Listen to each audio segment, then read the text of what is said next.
அப்போஸ்தலர் நடவடிக்கைகளின் புத்தகம் 1வது அதிகாரம் அதனுடைய 4வது 5வது வார்த்தைகளில் இப்படி வாசிக்கிறோம். அன்றியும் அவர்களுடனே கூடி வந்திருக்கும் போது அவர்களை நோக்கி, யோவான் ஜலத்தினாலே ஞானஸ்நானம் கொடுத்தான். நீங்கள் சில நாளைக்குள்ளே பரிசுத்த ஆவியினாலே ஞானஸ்நானம் பெறுவீர்கள். ஆகையால் நீங்கள் எருசலேமை விட்டு போகாமல் என்னிடத்தில் கேள்விப்பட்ட பிதாவின் வாக்குத்தத்தம் நிறைவேற காத்திருங்கள் என்று கட்டளையிட்டார் என்று காணப்படுகிறது. என் அருமையான தேவனுடைய பிள்ளைகளே, இயேசு கிறிஸ்து தன் பிதாவினிடத்திற்கு போகிறதற்கான வேலை வந்தது. அவர் இதுவரையிலும் இறக்கிறது வரையும் சீடர்களோடு கூட இருந்தார். இறந்த பிறகும் பலவிதமான காட்சிகளை அளித்து கூட இடையில அவங்களுக்கு கண்முன்பாக தோன்றி அவர்களுக்கு அற்புதங்களை அடையாளம் காண்பி கொடுத்து பல காரியங்களால் அவர்களை உறுதிப்படுத்தி கொண்டே இருந்தார். இப்பொழுது அவர் சொல்லுகிறார், நான் இது போகிற அந்த வேலை வந்தது.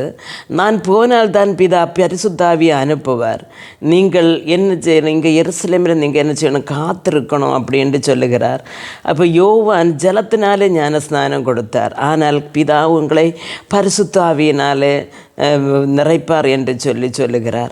அருமையான தேவனுடைய பிள்ளைகளே, யோவான் கொடுத்த ஞானஸ்நானம் நமக்கு தெரியும். அவன் யோர்தானில் கரையில் வச்சு தான் எல்லாருக்கும் யோர்தான் நதியில் இறக்கி தான் ஞானஸ்நானம் கொடுத்தார். அப்போ ஞானஸ்நானம் பெற்றவர்களுக்கு ஆண்டவர் வாக்குத்தத்தம் அருளின பரிசுத்த ஆவியை கொடுக்கிறார். அப்போ அந்த பரிசுத்த ஆவி என்று சொல்லுகிறது தேவன் நம்மோடு கூட இருந்து கிரியை செய்கிற ஒரு ஆத்ம சக்தி தான்.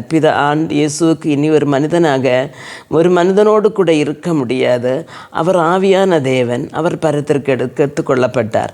அந்த இடத்திலே நம்மை பரிசுத்த ஆவியினால் நிரப்பி பரலத்துக்கு நேராக சொன்ன சபையை ஒருக்குவதற்காக தேவன் இந்த பூமியில் அனுப்பினது தன் பரிசுத்த ஆவி. இந்த ஆவி ஒருவனிடத்தில் வரும்பொழுது அவன் புதிய சிருஷ்டியாக மாறுகிறான். தேவனுக்கு அடுத்த காரியங்களை சிந்திக்கிறான். தேவனுக்கு அடுத்த காரியங்களை செய்கிறான். அப்போ அதனால் நீங்கள் இதை பெருமளவும் காத்திருங்கள் என்று சொல்லுகிறார். அருமையான தேவனுடைய பிள்ளைகளே, ஞானஸ்நானம் எடுத்த நாம் என்ன செய்ய வேண்டும் என்று சொன்னால், சில கிரியைகள், பிசாசுடைய கிரியைகள் நம்மை விட்டு அகன்று போகணுமானால், உலக பிரகாரமான உலக சிந்தைகள் நம்மை விட்டு கடந்து போக வேண்டுமானால் நாம் காத்திருந்து பரிசுத்த ஆவியை பெற வேண்டி இருக்கிறது.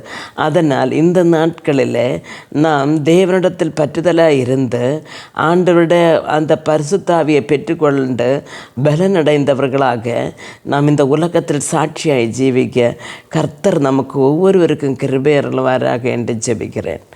ஆமென்.